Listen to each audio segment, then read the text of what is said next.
Welcome to this episode of The Wolf and the Shepherd. Today we are joined by Sean Merchant, the proprietor, head chef, head barbecue guru of Smoking Windmill Barbecue.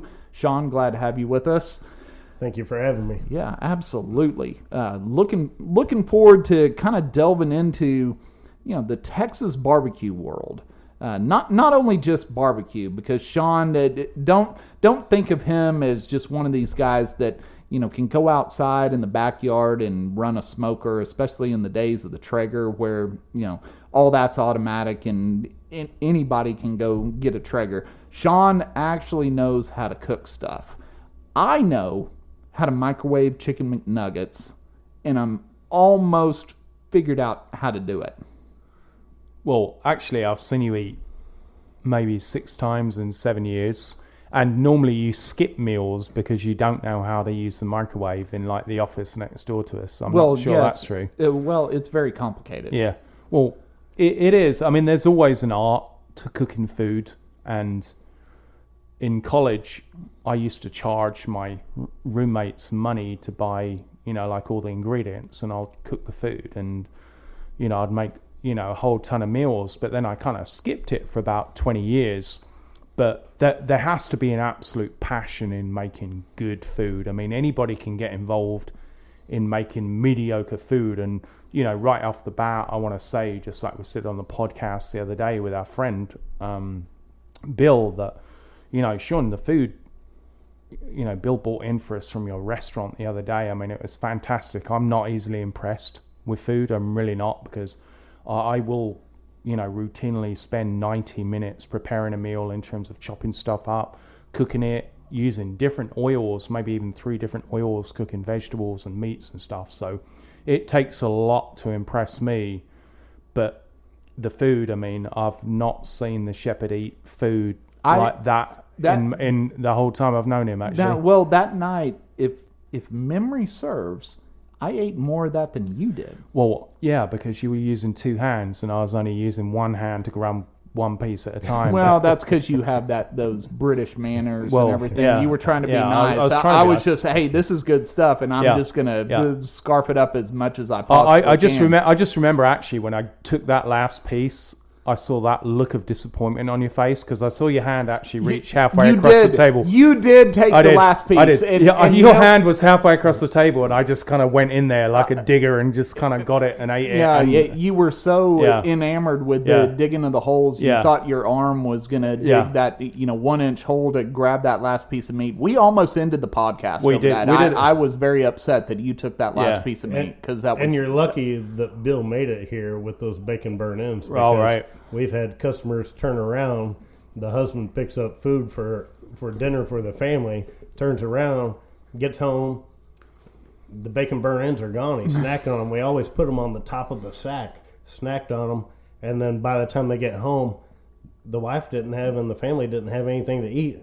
And the husband turn around and come back and get another half pound. Well, wait, hold up. Did he bring us in any bacon buttons? No, he didn't. No, he didn't. He ate them all on the way here. He did. He didn't bring us any of those. So once again, we figured out that there was a conspiracy against us. That was my dinner. Yeah, actually, because he didn't eat any of the food. He didn't. Because he ate the bacon burnt ends on the way here. He most certainly did. And by the way, he brought a 6-pack of Alien Ale beer with him. 5-pack, because he drank one of those. And one of them was gone before he got here. Oh, my goodness. Oh my God. So, Bill, we still love you, man. Love you, man. But we're a little disappointed now. You're going to have to make this up. Yeah. So, Sean, what I do want to ask you is, having said and being absolutely honest about the quality of your food, there's a lot of mediocre food out there, but people who still make a lot of money through mediocre food. Did you set out at the beginning to be like, you know what, if I'm going to make some food, I want this to be the best quality? Or, I mean, did you even have an idea of that? Or you just kind of like have some type of menu you wanted to do and kind of go from there? Absolutely. In my full culinary career, I've been an executive chef for the last 20 years. Right. At various corporations, and then decided to move on and do my own thing starting November last year. So, in the makeup of Smoking Windmill Barbecue and any of the ventures that I've taken along the way, it was to create food from going out, dining, being a chef, being classically trained, going out and trying different people's product, and saying, well, it's okay, but how are we going to make it great? You know, the average person doesn't go out and want okay. Sure. They want great. They want those comeback flavors. Well, actually, I would disagree with that, because I think a lot of people just go out to eat because most people can't cook worth a crap other than heating stuff up. Like the shepherd was saying earlier about heating up chicken nuggets. That's a lot of diet that people have. They just heat up food, which they prepare, and they don't necessarily go out to eat great food unless it's like that 1 or 2 times a year occasion. And most people don't even know what good food is. Right. And until you actually get to partake in the good food, then you realize, wow, why did that taste so good? Why did I enjoy that so much? When you get a good plate put in front of you and you say, well, there's not that much food on this plate or whatever, because we're all used to going to Chili's and they give you this trough that they put in front of you that's just garbage, basically. And you scarf through that because you've had a bunch of chips and queso and you do all that. And so you go to a nice place. You go to somebody like Sean who knows actually how to cook. And then Sean puts a plate in front of you and you're looking down and you're saying, well, this is not enough to fill me up. I'm used to going to Chili's. Where's my chips and salsa and all that? But then you eat it and you realize not only are you satisfied after that meal, but every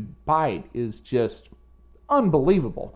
I mean, it's truly unbelievable. So and those are those comeback flavors that I speak of. What's a comeback flavor? A comeback flavor is something everybody's been out to eat and had an awesome experience, right?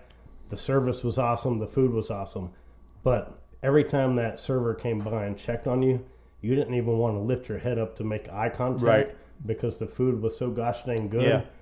Those are comeback flavors. So that's what I like to create in my food. And it starts with top ingredients. You can't skimp on the ingredients. You can't save money here and there because you want your profit margins to be better. You can't pinch pennies. No, you can't. Your focus has to be on starting. If you start with the best possible ingredient and you have the know-how of how to cook that product, then you're going to have the best possible outcome. If you start with the garbage, guess what? It's going to be garbage after you're done with it. It's like anything. Garbage in, garbage out. I mean, lipstick on a pig, pick your metaphor. It's all going to be the same thing. So, Sean, take us back years ago. I mean, when did you decide, what was that moment that you said, you know what, I want to be a chef? That moment was, it's a long story and I'm going to cut it short for this podcast, but, I wanted to go on the skiing trip with one of my buddies. Family couldn't afford it. Grandfather fronted the money. The deal was I had to pay it when I got back. I was 14 years old. I get back. The day I get back, Mom says, get in the car. I got an interview with you for Reiner up at Babe's Chicken Dinner House, the original one in Roanoke, Texas. And says, I got an interview for you for a dishwasher position, right? Okay. So I go there. I get out of the car. I'm 14 years old. I'm nervous as heck. I go back to the car. Mom cracks the window, says, what do you need? I said, I'm not going in there. She says, yes, you are. And I go in there, and I met with Reiner. I got the dishwasher position. And I worked at that position so hard, and then next thing you know, I was being promoted to brining their chicken and doing all the things that Babe's Chicken Dinner House does. And then in 97, the Texas Motor Speedway Club opened up. When that opened up, I had an opportunity to go out there, and when I saw the size of that kitchen, the amount of product that we were pumping out of that kitchen on a daily basis, the quality of the product, I was like, this is for me. This is what I'm doing the rest of my life. And I've never strayed away from it, and it's all I've done. And I can't look back and regret a single move that I've made. I can say it sounds corny, but I've never really worked a day in my life because I truly enjoy it and I'm so passionate about what I do and love what I do. I mean, going back to what you were saying about, the taste of food, what I call that is an aftertaste. It's even if you're full, even about 20 minutes later, you still have that taste in your mouth and you wish your stomach was empty so you could eat that entire meal again. Almost like you had one or two more bites left on the plate. You wish, I mean, you will push yourself to be uncomfortable just to get this food in your stomach. And I think... And those are those comeback bites. Yeah, exactly. I mean, that's what I call it. Like I said, I call it an aftertaste. And you've got that taste in the back of your throat there and on your tongue. And you just wish you had a double-sized stomach so you could eat double of this order. Whereas, you get a lot of restaurants where, and you were talking about Chili's. So you can find some of these restaurants, these chain restaurants where the waitresses are very good at bringing you, or the waiters, very good at bringing you refills on drinks because they want to get your stomach full with liquid so your stomach doesn't need to be appeased by the food. Right. Some of the better restaurants. Well, we definitely didn't plan on this podcast bagging on Chili's, but let's be honest. I don't like anything from Chili's except their skillet queso, and it's kind of went south over the past few years. But if I didn't get that skillet full of queso before I was going to eat whatever garbage I ordered from there, I would leave disappointed. I can't eat there, I guess, once I got back into cooking, period. I mean, I think it's the same thing with something like Olive Garden.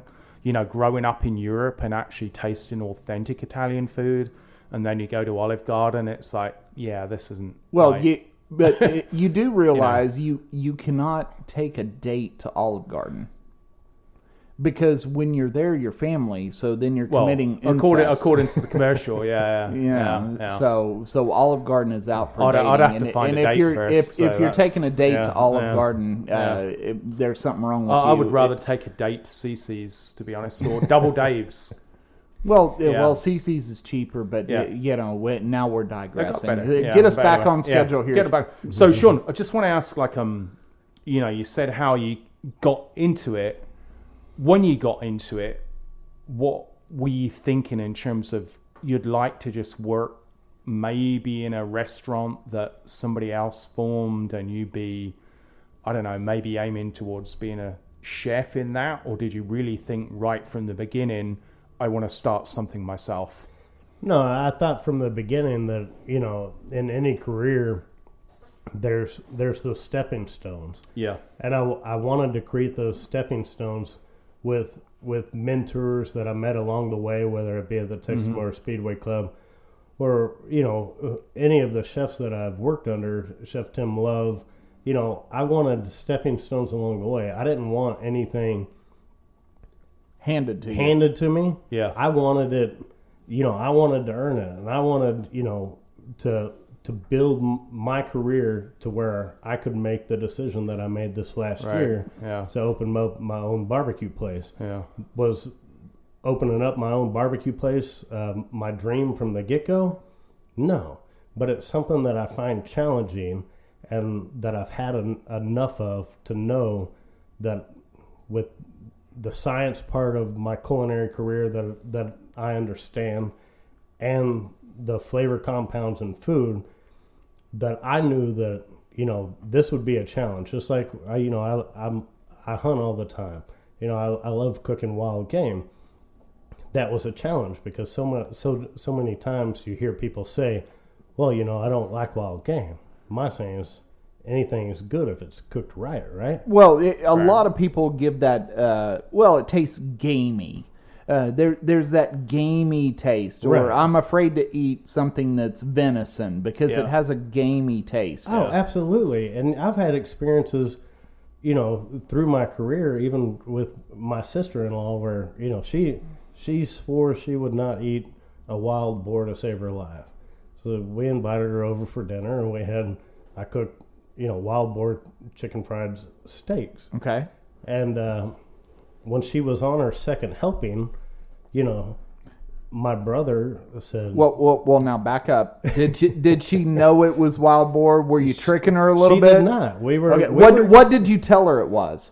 We told her it was venison to start with. Right. Okay. But so we tricked her a little bit, because when people have those preconceived notions in their head, because maybe they've had a product that wasn't desirable, they don't. The average person doesn't want to go back to that product, right? Whether it be elk, venison, wild boar, bad barbecue, whatever it may be. But if you can create that, and then the shock factor that I got afterwards, well, it was satisfying for me, but not so much for my brother, because he caught heck for it. Now, even though she enjoyed it, yeah, she did not want to hear that it was wild boar. Now I've always thought that comment, "it tastes gamey," is one of the worst insults ever. It's like my diamond shoes are too tight, because I think, game, especially like when you cook it properly, that taste is missing from so many people's diet, that a lot of people, I think, they reconnect with maybe our ancestors, kind of caught, right, hunted and caught, and then tasted this, over an open fire. And to me, when I try that meat, when I taste that, it's heaven to me. I mean, I love that. I absolutely love that. So to me, like, that thing, "it tastes gamey," is the dumbest kind of insult ever, because to me it just says, "Oh, it tastes gamey, fantastic, sign me up." And I think that comment's misconstrued it a lot, because the gaminess is made up of the ironiness and wild game. Yeah.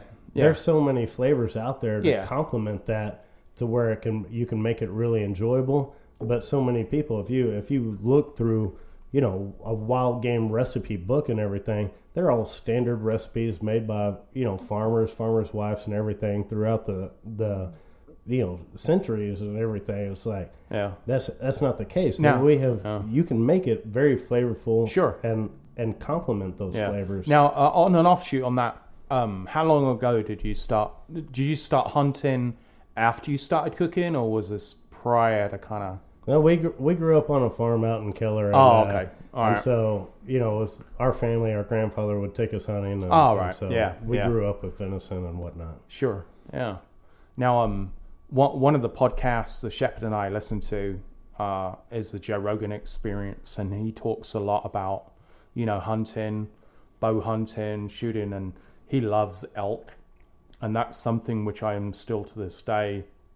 I've not had the privilege of eating. Nor have I. But I see on Instagram when he has it, all kind of like carved up and he's preparing it, it looks fantastic. I mean, now, in terms of your menu, do you keep it maybe in terms of what you think people maybe want to eat, or do you kind of like maybe try and expand it towards what you might think might test somebody's palate a little bit? Well, absolutely. In any sort of business, you got to play to your demographics. Sure. And so that as a whole makes up the decisions on what my offerings are going to be. Yeah. We offer, 3, 4, 5 specials a week that we do. One is our UFO, which is a poblano pepper stuffed with brisket, cream cheese, and wrapped in bacon. Mm-hmm. So you think you go to some of these barbecue places, they have the stuffed jalapenos. Right. I wanted to make a meal out of it. Yeah. And what better pepper to do it with than the poblano pepper? Right. It's going to be mild to medium flavor. A lot of people can enjoy that. And the second they tried it, it just went off the hook. We're selling out every day. We still sell out every day. Yeah. So creating things like that and playing to the demographics, to answer your question, yes. Is there more creative things that I would like to do as a chef and as a career chef? Absolutely. But some of them don't play a part in my business. Right. That makes total sense. And one thing that I think about in my job that, I've traveled around the country, and I end up going to dinner with people, and you kind of get trapped in. Somebody wants to go to dinner to this place, and I'm a hamburger guy. I want a steak.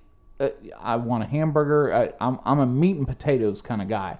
Right. And so I had to fool myself into saying, you know what, it just bring me something and don't tell me what's in it, because I'm going to have that presupposition. I'm going to have that prejudice against what I'm going to eat because I think I don't like it, even though I haven't even tried it.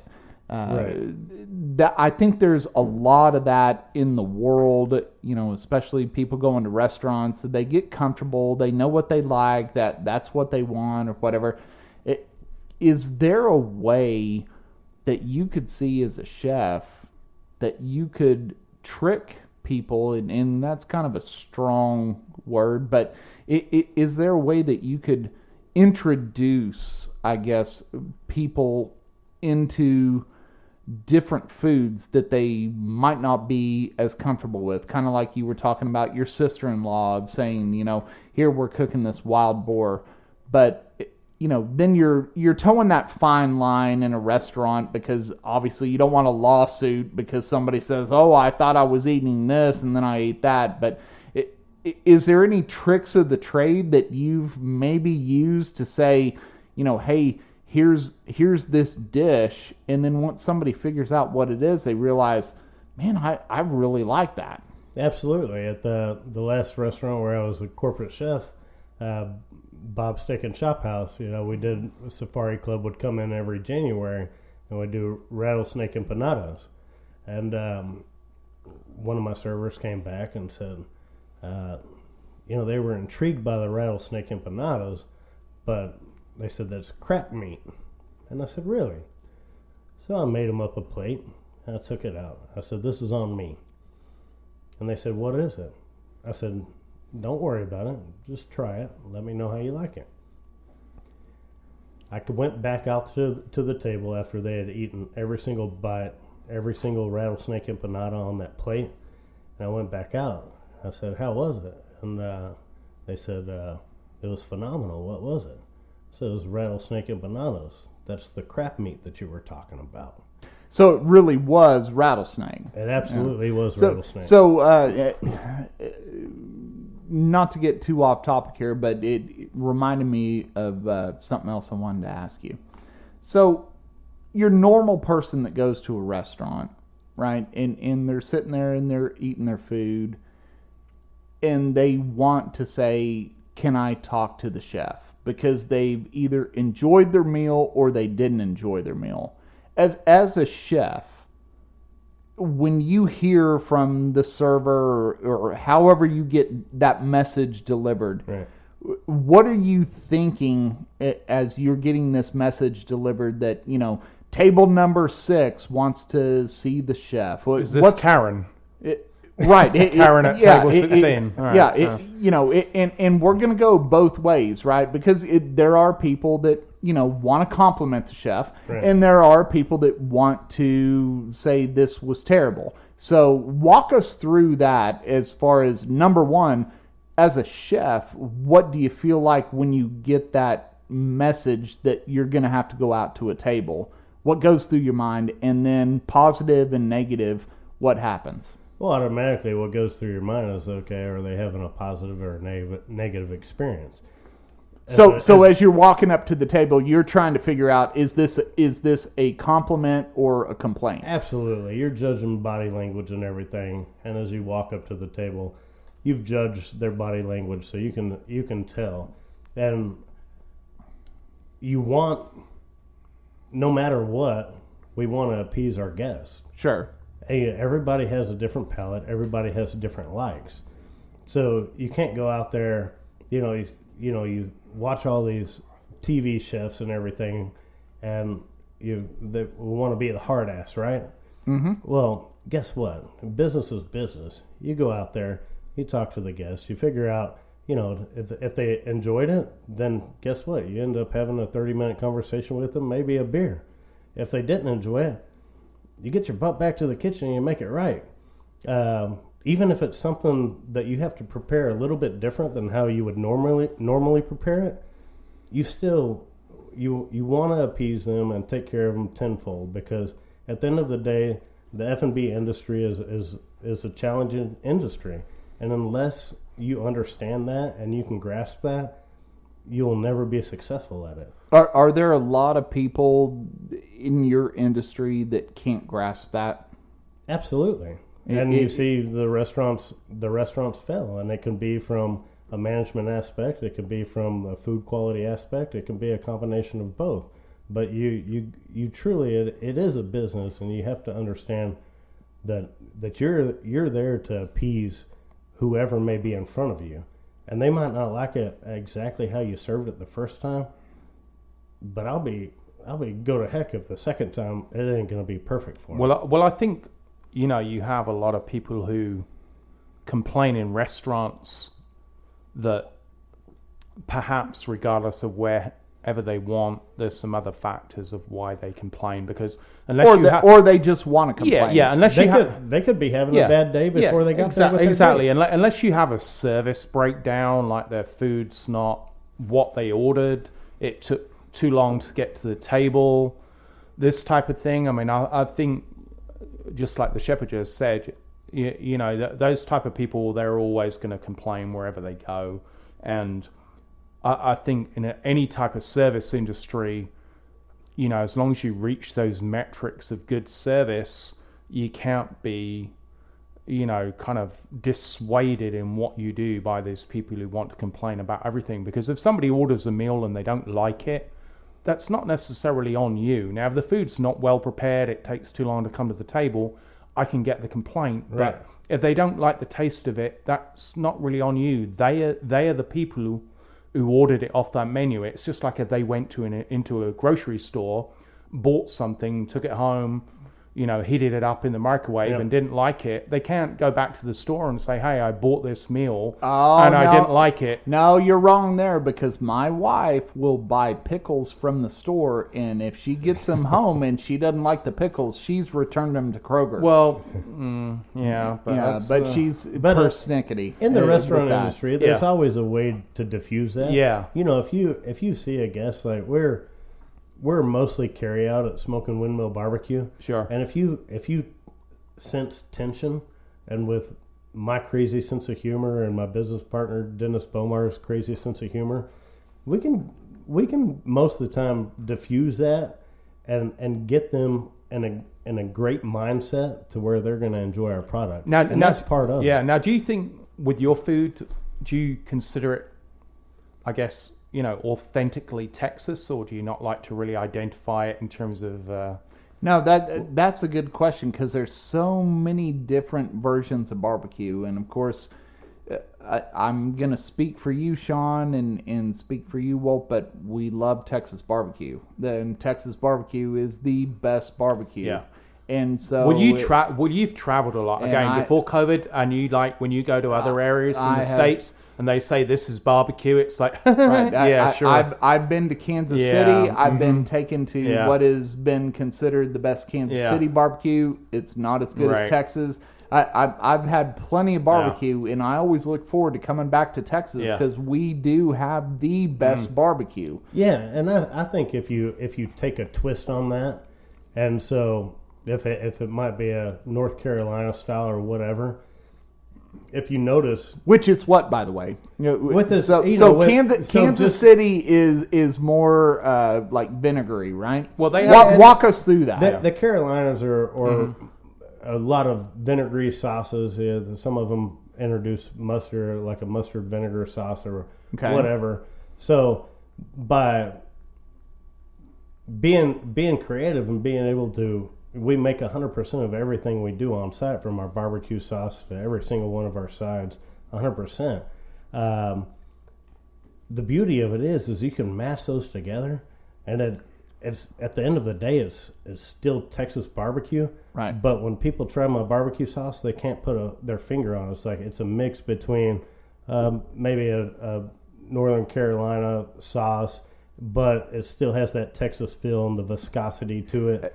I got to admit, that's true that you bring that up. When old Bill brought those burn-ins, he brought the barbecue sauce, and I'm looking at it, I'm like, that doesn't look like traditional Texas barbecue sauce. But then I'm trying it, and I'm like, That's really good. He actually started drinking it at the end, even after My daughter drinks yeah, it. even after Honestly, even after the meat was gone, he was actually drinking the sauce. Honestly, you are not lying there. Yeah. I actually did drink the rest of the barbecue sauce. It was that good. My youngest daughter, Violet, literally drinks that sauce. Oh, yeah. And It's fantastic. people want to come in and buy it 24/7. But it's crazy to me, and I mean, I think, for anybody who lives in Texas, to think that people don't have this flavoring to like barbecue these sauces. Like you mentioned, the Carolinas, they have some good sauces and all their stuff, but there are literally some states where they just don't.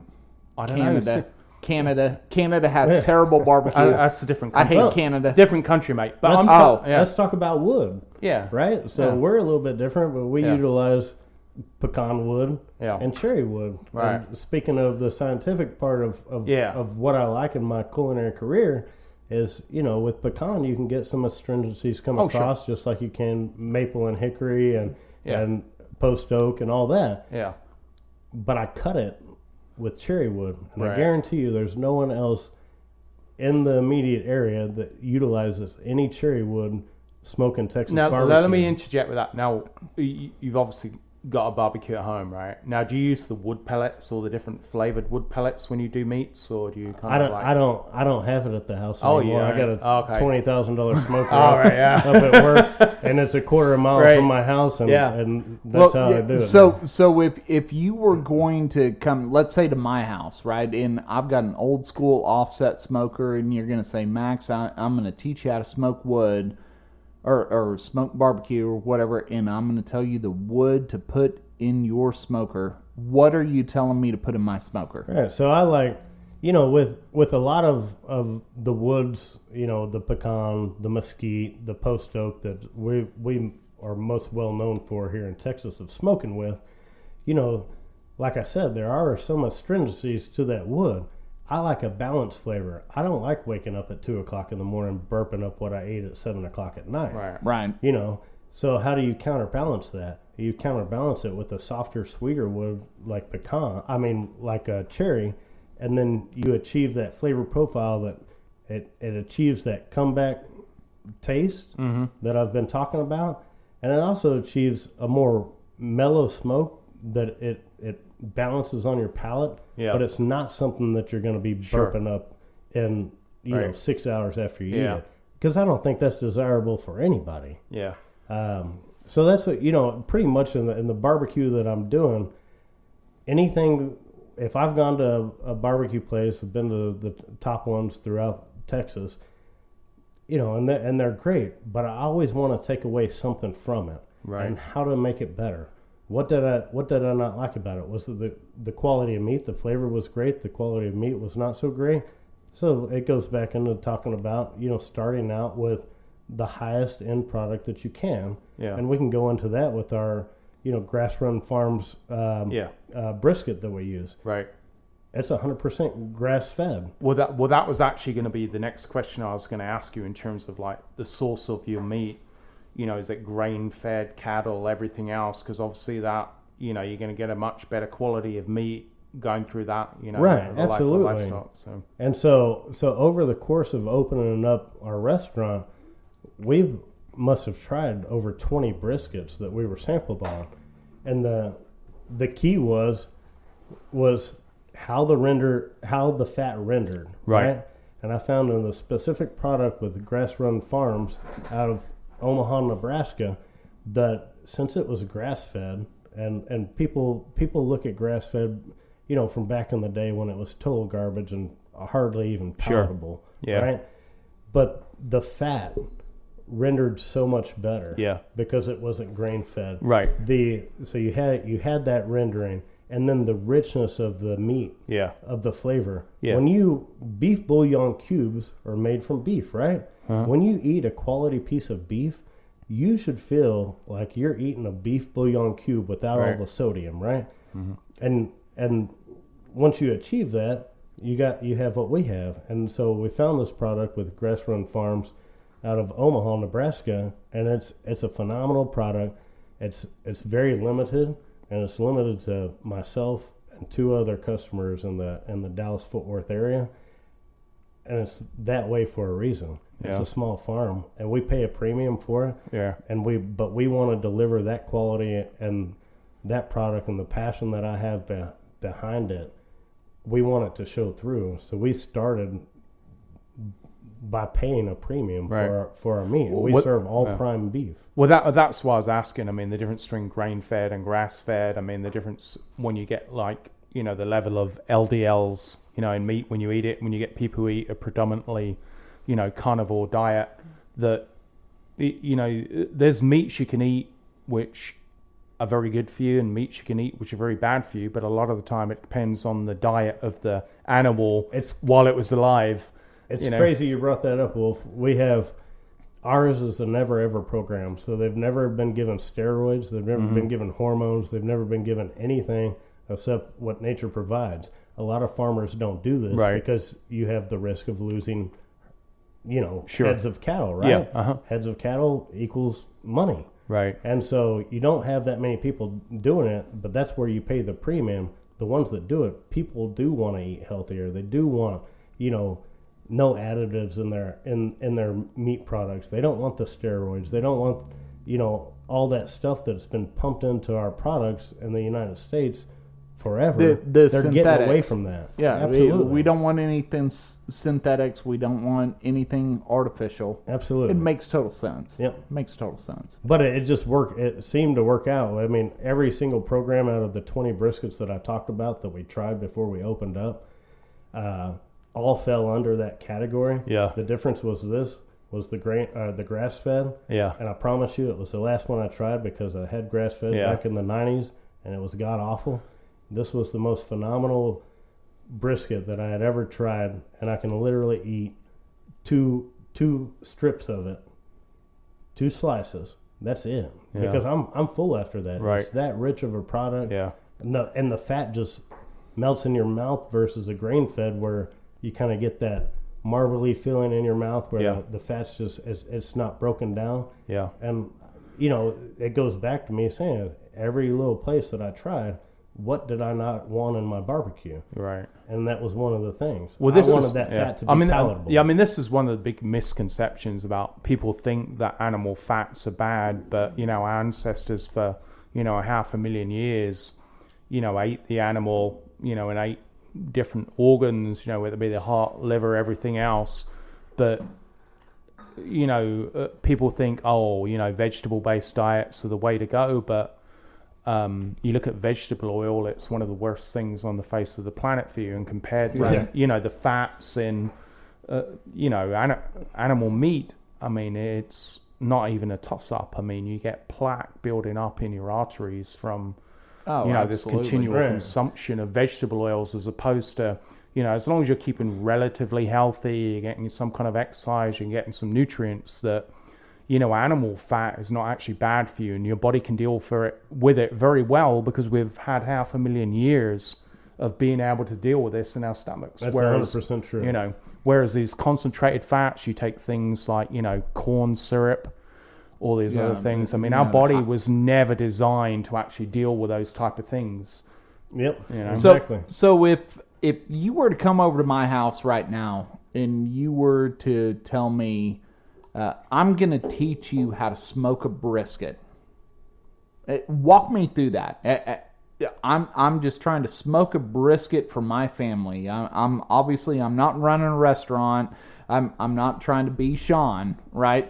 I just want to smoke a brisket. What pointers would you give me as far as from when I walk into the grocery store to the time I put it on the table at my house? What should I do if I'm going to smoke a brisket? That's a great question. So the number one thing that I would start out with is picking your product, the brisket you're going to smoke, right? You go into the grocery store. Costco sells all prime products now. You can go there and get those a dime a dozen. But when you're picking out your brisket, you want a brisket to start with that when you pick it up and you hold it from the point, you don't want the flat to lay over. Well, now hang on. You got to explain that to us now. What's the flat and what's the point? All right. I know what you're talking about, but not everybody listening knows what you're talking about. In layman's terms, pick it up from the heavy side of the brisket Okay. in the grocery store with 2 hands, holding it from the heavy side, and if the skinny side of the brisket folds over by more than half, there's not enough intermuscular fat marbling to where you're going to achieve a great brisket for the outcome. So I can give you all the pointers on the smoking it, but it all starts with the meat.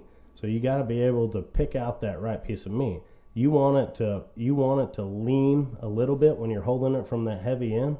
You want that flat to fall down a little bit, but if it folds in half, set that one back on the shelf, and then you move on to your smoker. We'll see. So when I go in the store and I knock on it like a watermelon, I'm doing the wrong thing. Oh yeah, Okay. It's not a coconut. Well, yeah, that's what the wolf taught me. You knock on the brisket, and if it sounds hollow, then it's not good to smoke. So scratch that off the list. You don't know what you're talking about with that. It's definitely, you can tell by how much intermuscular marbling it's going to have by holding it from that heavy end and seeing how much that flat bends over. And if it just falls over, you don't have any intermuscular marbling in there. Therefore, that end of the brisket, the thin side of the brisket, is going to be extremely dry. Okay. What you want is something that slightly droops like a drawbridge or whatever, right? Yeah. Just a slight bend in it. You don't want it to stick straight out because then you have way too much intermuscular fat. You want a slight bend to it, and if you get that, then you're starting with a great product. Now, what's the difference between maybe a fantastic quality meat and an average quality meat price-wise per pound? Is it really kind of huge? And talking about economies of scale, I mean, obviously running a restaurant, you're having to ordering a ton of meat. I mean, that everybody has to worry about the bottom end, especially now. But is there a lot of difference in terms of how you're purchasing it? I mean, the end user, like if the shepherd and I went into a restaurant, I mean, if we order a steak or we order whatever, we're getting what we're getting. But for you as the purchaser at the front end, is there a huge difference between that super high quality and that kind of medium average quality? There's not a huge difference. I guess the best way to put it, the biggest difference is what is sold wholesale or commodity is a lot different than some of the programs that we can get on as smaller restaurants, because they don't have the capabilities of selling this great product with the volume that some of these retailers do. So when you talk, I mean, a piece of meat can be graded prime, right? Right. But just with that brisket test that I just described, and if you're picking out a brisket for the house, you can get a prime brisket that still folds over.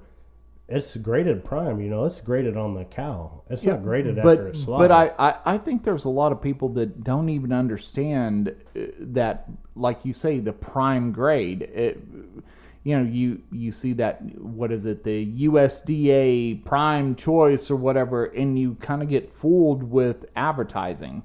And you say, oh, well, there's this sticker on the meat, so it must be good, right? So there's a lot of discounting there. So walk us through, if you're going to go buy this brisket, and you've told us, here's how you hold it, here's what you're looking at, but this USDA choice, USDA prime, whatever, I mean, do we pay attention to that as the normal consumer, or do we go more with a little bit of research of knowing, hey, you pick it up, you look at it this way?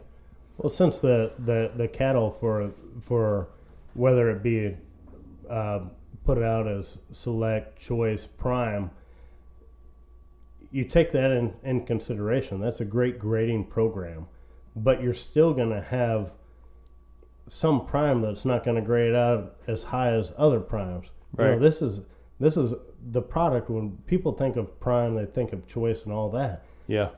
The misconception is like this meat is being graded after it's butchered. Right. That's not the case. Yeah. It's being graded on the hoof. Yeah, sure. This cow is being graded on the hoof. Yeah. So there can be drastic differences in the quality. I was the corporate chef for Bob's Steak and Chop House, and I could get in a prime tenderloin that I could cut into, and it would look like Wagyu beef, right? The marbling, just paper thin, white and pink shreds through the meat. Beautiful piece of meat. The next prime tender might not look like that. So there are variances there because it is graded on the hoof. I mean, it's not graded after it's slaughtered. Gotcha. Yeah, so when you're at the supermarket, it's important to have that knowledge when you're picking out your meat, as far as what you're looking for. And everybody has different preferences. That brisket that folds over might be perfect for somebody that likes it lean and doesn't like a lot of fat in their meat. It might work out perfect for them. But for us at Smoking Windmill, we ask each customer, would you like it chopped or sliced, lean or moist? 100% of the time, because we want to get it right for you. I went to a barbecue place and they would always ask, do you want it from the lean side or the fatty side? Kind of the same thing. Yeah. Yep. And a lot of people don't know. And once again, kind of going into the grading of the meat. I mean, I don't know. I don't know. I know what I like to eat. And in our podcast we had with our buddy Bill, who digs shallow holes, right? I talked you up about, I used to go in your restaurant and you would come out and you'd say, oh, Max is here. And you'd come out and you'd say hello. You'd say, well, what do you want? And I would say, Sean, I don't know what I want. Just go cook me something, because I know whatever you're going to cook, I'm going to like. So I've always had this idea for a restaurant, and you're free to take this idea for a restaurant, and you're going to tell me why this won't work, but I've always wanted to have a restaurant where I could walk in and sit down and not know what I'm going to eat, and just have somebody bring me out something to eat. It's a great idea, and I've had that same idea. But it sucks, and no, you're telling me, hey, Max, you are not in the restaurant industry, and this is why this won't work. It doesn't suck. You're limiting yourself to a more adventurous crowd instead of a broader crowd. Yeah. There's always been that joke. You ask your wife, you say, okay, well, I'm going to take you out to eat tonight, honey. Where do you want to go? Well, I don't know. I've always said, create a restaurant called I don't know / I don't care. I'm that guy. And then you always could take the wife there, because they always say that. But then, of course, once you say, well, let's go here, and then she says, well, I don't want to go there. But you just said, I don't know, or I don't care. Yeah. Why can't we just go there? I've always thought... But that never works. Yeah, how great would a restaurant be that just had that? Yeah. I mean, I always wanted to walk into a restaurant and say, and like you said, when you were younger, you worked at Babe's Chicken Dinner House. I remember that in Roanoke, and you walked in, you didn't have a choice. It was how many people are in your party and what are you drinking, and then they just brought you the fried chicken. Exactly. And then they started expanding out and everything else, and it's a different rabbit hole. But I would like to be able to just walk into a restaurant, sit down, and just be surprised of what I'm eating. You know how many times I go into a restaurant and I don't feel like making a decision. I got to make decisions for people all day long.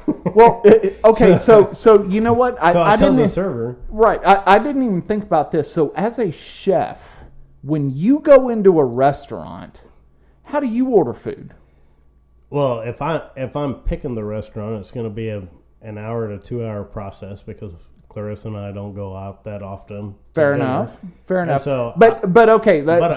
So you and Clarissa, your wife, by the way, Clarissa, you're taking her out for an anniversary dinner, and you're going to a nice restaurant. You sit down, you open the menu. How are you figuring out what you are eating as a professional chef? How are you looking at that menu, figuring out what you want to eat? The most abnormal thing on the menu.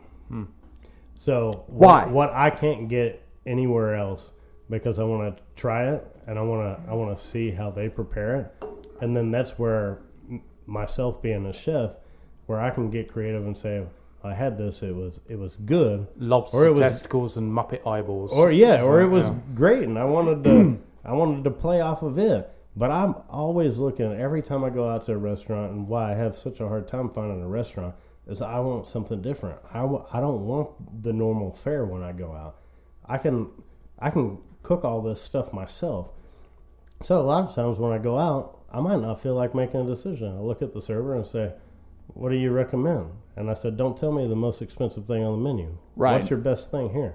That's what I want to eat." So let's pretend for a minute that the server doesn't recommend the most expensive thing, and you're at a white tablecloth kind of place, and of course they always tell you what the specials are. And I got to be honest with you, when I go to one of those places, I'm like, oh yeah, tell me about the specials. But at the same time, I'm looking at the prices like, okay, well, I'm cheap. I'm super cheap, so I'm trying to get the best value for my dollar. And I'm a terrible restaurateur as far as that. But if you could tell somebody, as far as a server, to try to steer away from, trying to encourage somebody as a server from saying, don't recommend the most expensive thing.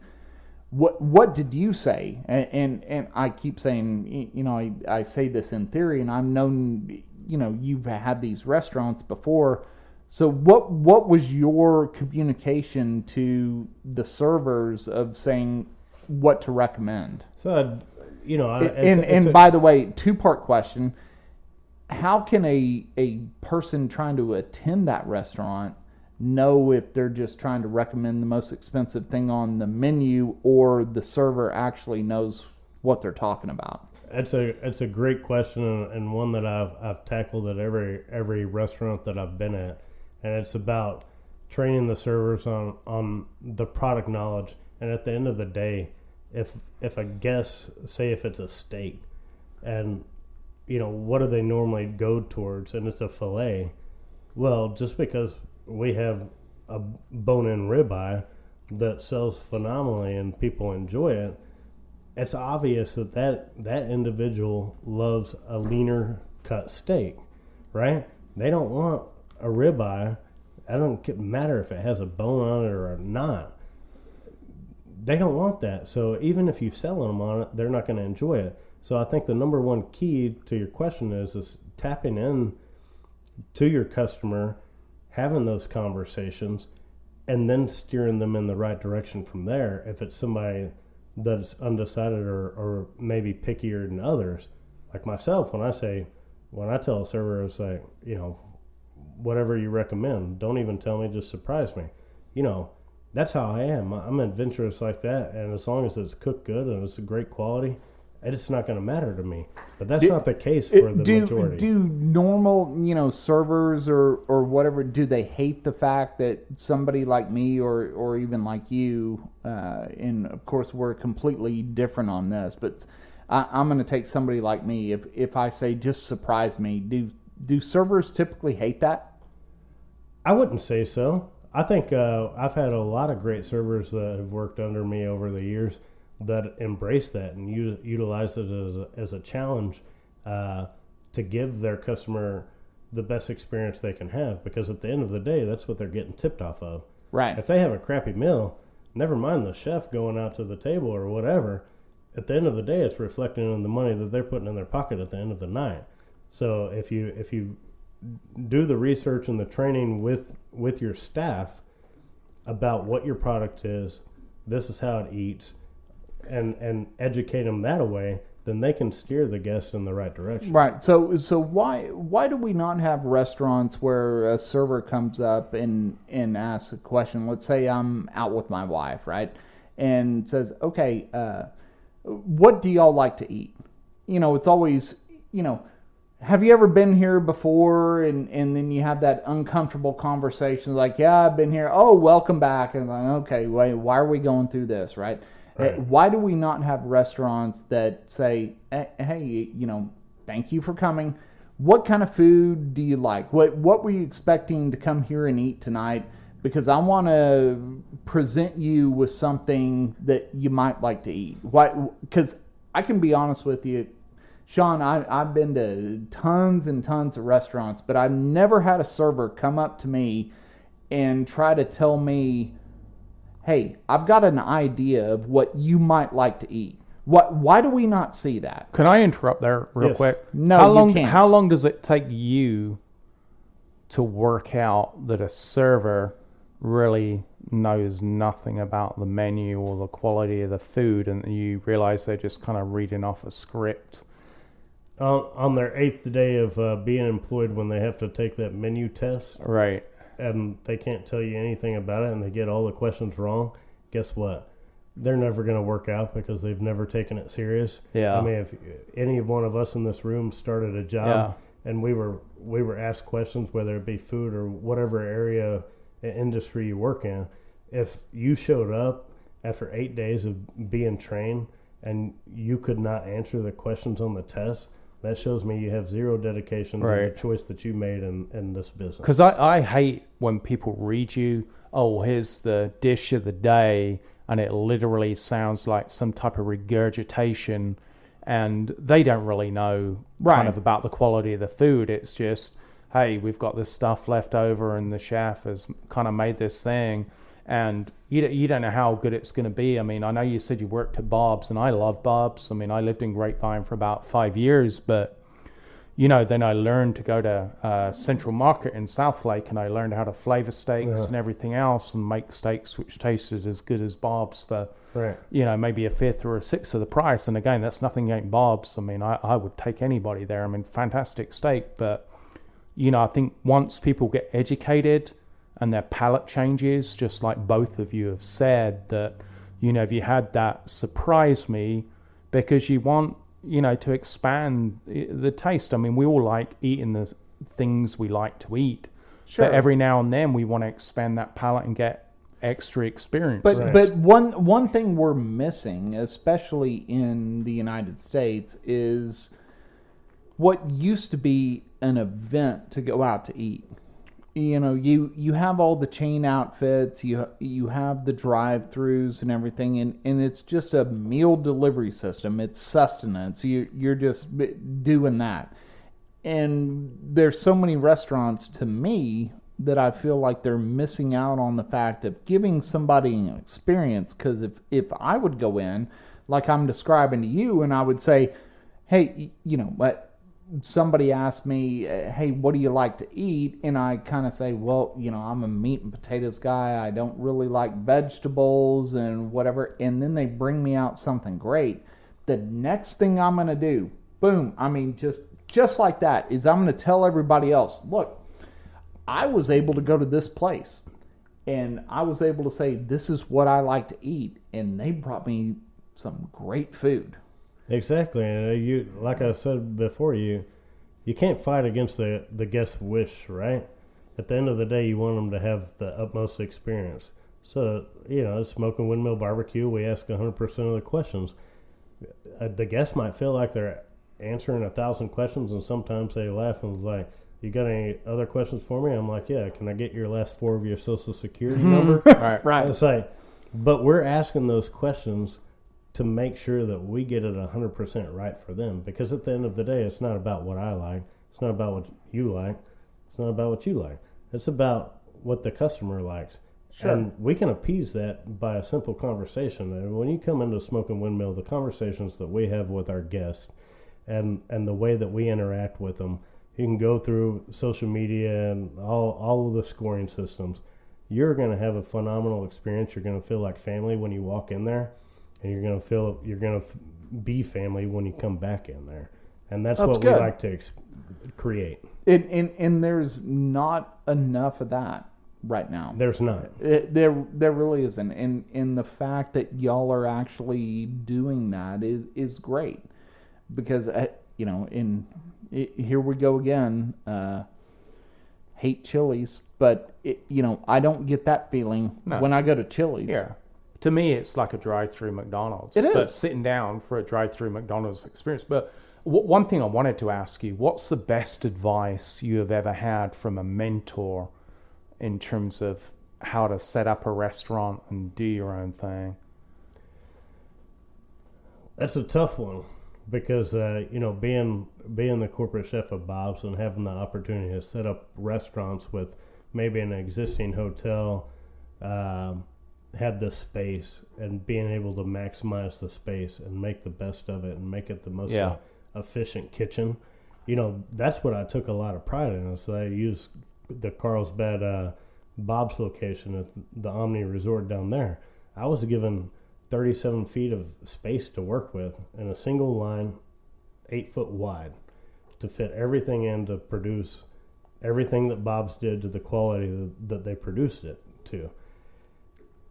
And I thoroughly enjoyed designing that kitchen because at the end of the day, it's the most streamlined kitchen that Bob's has. And I took that knowledge from there, and having had those experiences to what you walk into at Smoking Windmill Barbecue. You're walking into a building that's 34 feet long and 12 feet wide.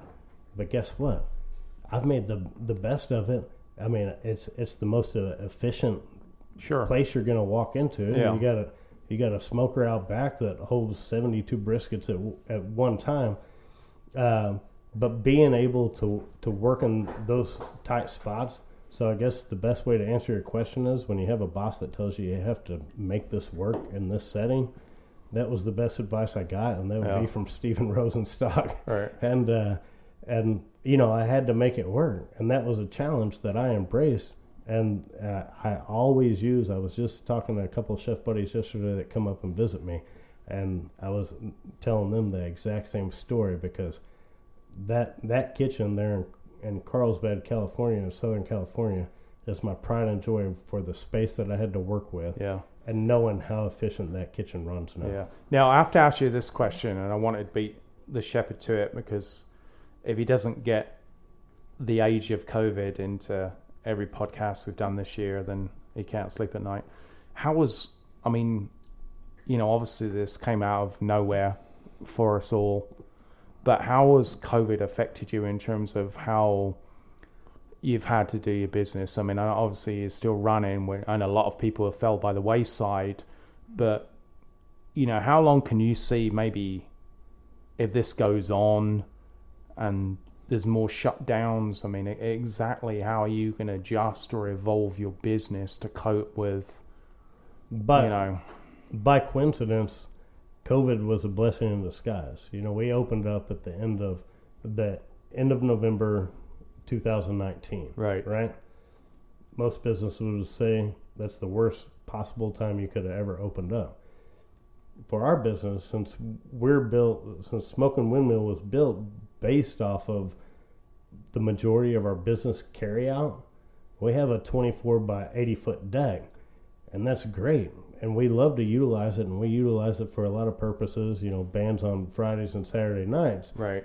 But at the end of the day, COVID helped us. This was a brand new restaurant. Yeah. Where everybody else got shut down.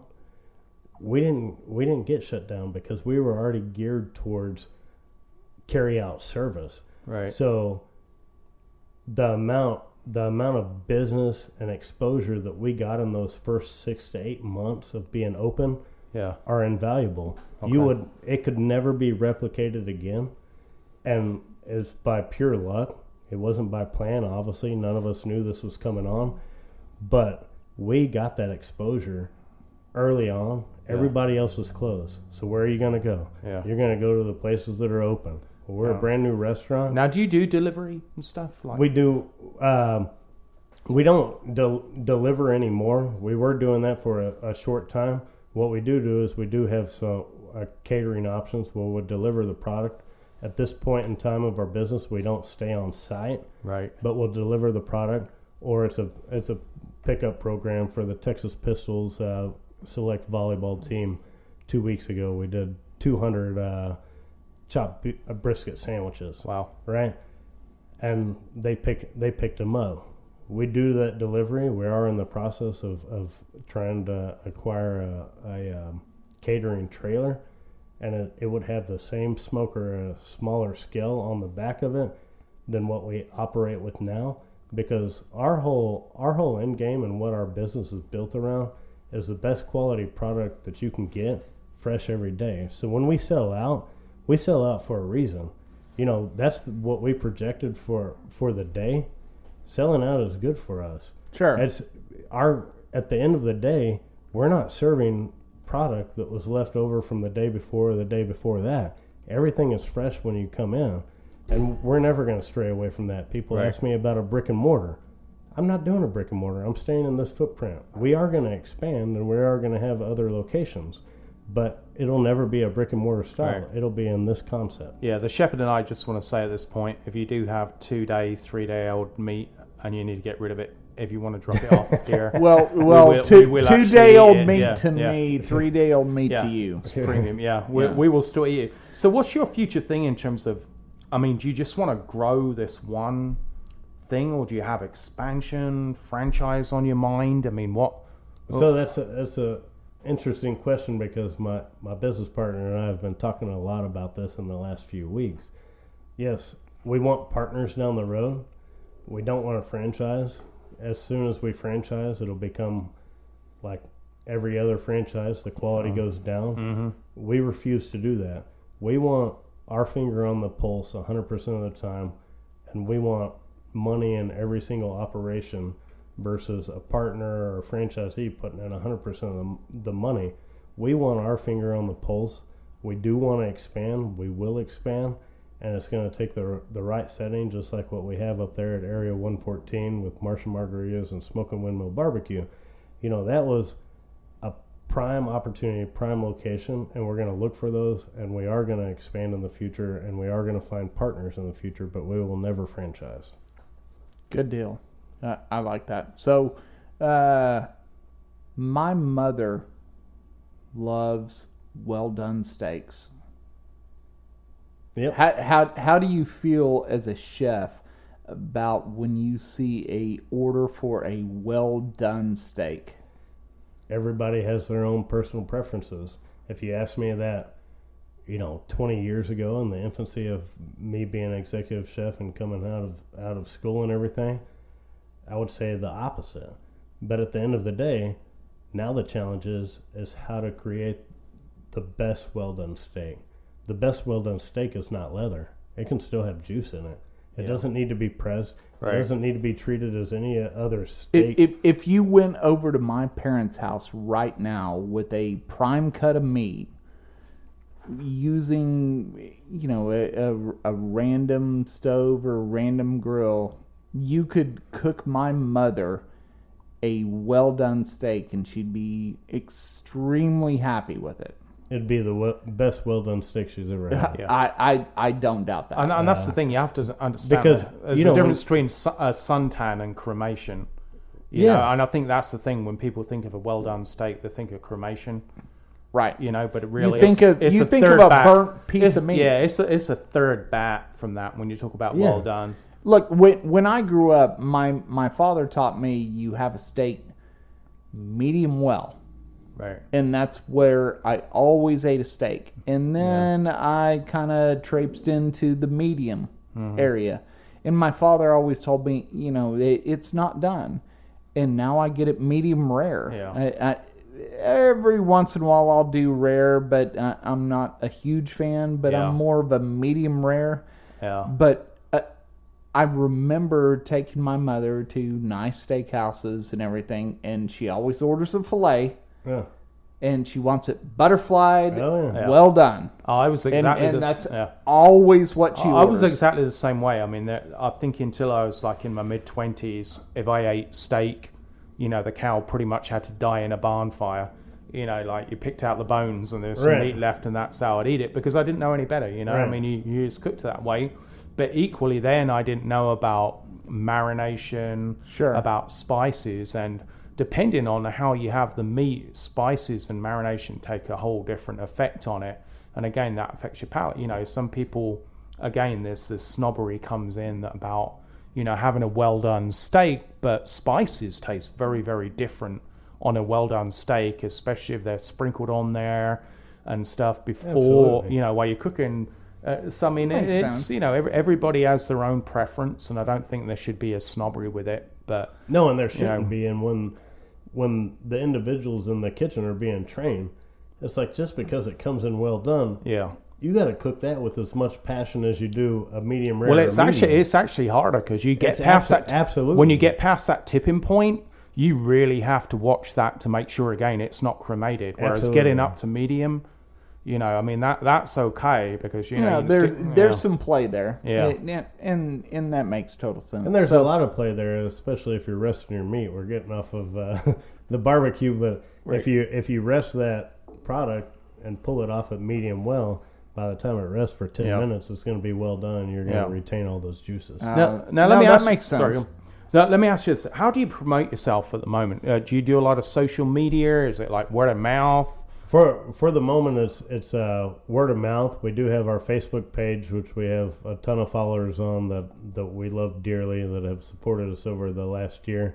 That's on Facebook at Smoking Windmill BBQ, and then we have Instagram. Working on a website currently.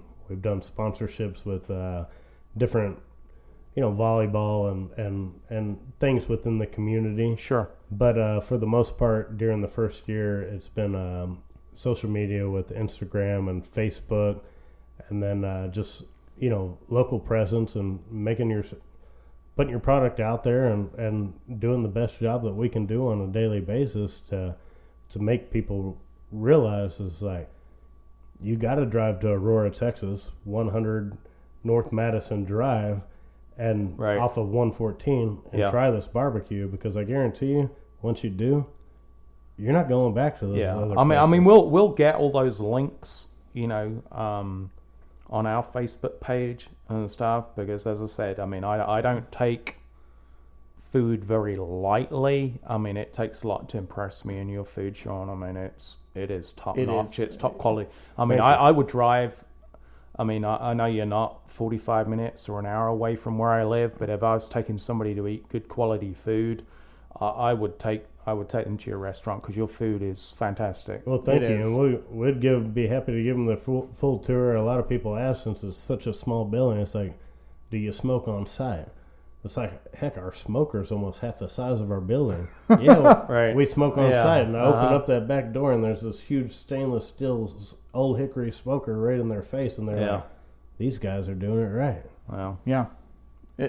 And quite honestly, a lot of that is what is missing with restaurants. The fact that you're doing it right. You're doing it absolutely right, and your history with your culinary experience, and now getting into the barbecue world, and we had those burn-ins the other night with Old Bill Vaughn, and they were fantastic. I mean, you've got a good thing going there. Thank you. And so we hope the best for you. Yeah. So before we close, just review with the listeners how to find you on social media, all that good stuff. You can find us on Google. You can find us on Facebook with Smoking Windmill BBQ. You can find us on Instagram with Smoking Windmill BBQ. And coming in the next month will be a website. Outside of that, Yelp, which I don't put a lot of trust into, but we still have great reviews there. That sounds like a rabbit hole. Sounds like a rabbit hole. Yeah. Maybe we should have talked about, because I know all about the Yelp. So I totally get that. So apparently, here's our third person from Aurora, Texas. Yeah. In like 2 weeks. Lots of stuff going on in Aurora, Texas. Everybody needs to go and show up and have an Alien Ale beer and have some Smoking Windmill barbecue and get a hot dog. And it's a destination. It's like you go there on a Friday night. We have live music from 7 to 9. Saturday night we have live music from 7 to 9. We're open for that. Throughout the week, on Thursdays we got movies for the kids and everything on the deck. Wednesdays karaoke night. We got a ton of stuff for the families, and we're only going to be adding more in the future. I wonder if they would allow a couple of just random podcasters to just show up for this Area 114 and maybe have an event there. I mean, we've had so many people from there that we like. I mean, we love smoking Windmill barbecue. It's great food. We like Alien Ale beer. We love the beer. Maybe we need to just put a little event together. I was really worried there. You were saying we need to go and be one of the musical events because as we've that's your problem. Yeah. As we keep wanting to sing, and as we've mentioned a few times, we are going to do an offshoot of Yeah. this podcast called "The Wolf and the Shepherd Sing the Classics." We're still arguing our way through this. The shepherd's going to play the guitar. The shepherd's going to play the guitar, and I'm going to sing. But we're also going to get some guests because I'm actually determined to get Bill back. We're going to sing maybe some Fleetwood Mac classics or something, which is like 20 years before his time.